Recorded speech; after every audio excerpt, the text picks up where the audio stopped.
60 ఏళ్లలో ఆనాటి పాలకులు మన మీద మోపిన ప్రతి సంవత్సరం చెల్లించాల్సింది 6,000 కోట్లు. కానీ 10 సంవత్సరాల చంద్రశేఖరరావు మోపిన భారం 70,000 కోట్లు.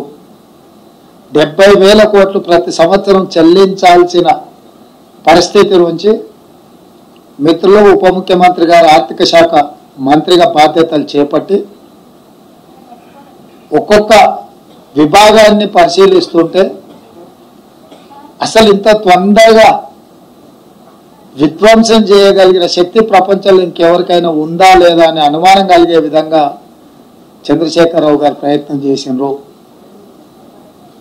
ప్రతి నెల 1వ తారీఖు నాడు ప్రభుత్వ ఉద్యోగులకు జీతభత్యాలు చెల్లించాల్సిన పరిస్థితి నుంచి 25వ తారీఖు వరకు విడతల వారీగా చెల్లించాల్సిన పరిస్థితులు రాష్ట్రంలో ఆర్థిక సంక్షోభాన్ని ఎదుర్కొంటుంటే బాధ్యత చేపట్టిన మొదటి నెలలోనే 4వ తారీఖు నాడు ప్రభుత్వ ఉద్యోగులకు జీతాలు ఇచ్చినము. 2వ నెల 1వ తారీఖు నాడే జీతాలు చెల్లించినము. అదేవిధంగా ఇప్పటికీ పేపర్లలో టీవీలలో నిస్సిగ్గుగా కేటీఆర్ హరీష్ గారు మాట్లాడుతున్నారు, రైతు బంధు చెల్లించలేదు. మొన్ననే నేను అసెంబ్లీలో చెప్పిన, డిసెంబర్లో మొదలుపెట్టి అక్టోబర్ వరకు రైతు బంధు చెల్లించుకుంటూ పోయారు. మేము జనవరిలో మొదలుపెట్టి మార్చి 31 లోపల Rythu Bandhu చెల్లిస్తాము. Budget financial year ముగిసే లోపల రైతులందరికీ రైతు బంధు పథకం అమలు చేస్తాము, చేసి చూపిస్తామని మేము ఆ దిశగా ఇవాళ 15 రోజుల్లోనే రైతు బంధు చెల్లించవచ్చు.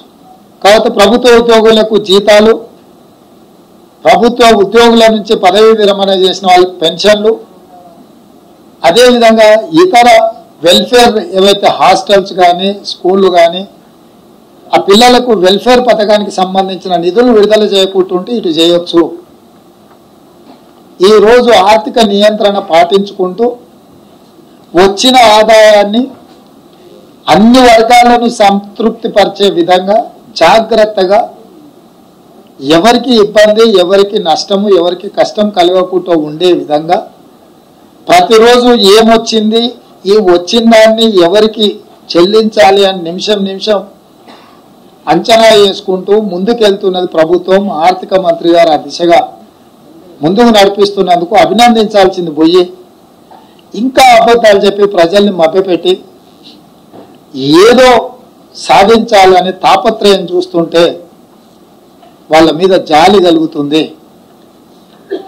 తండ్రి కొడుకులు, మామ అల్లుళ్ళు తప్ప ఏ ఒక్కరు కూడా వాళ్ళ అభిప్రాయాలతో వాళ్ళ పార్టీ ఏకీభవించడం లేదు.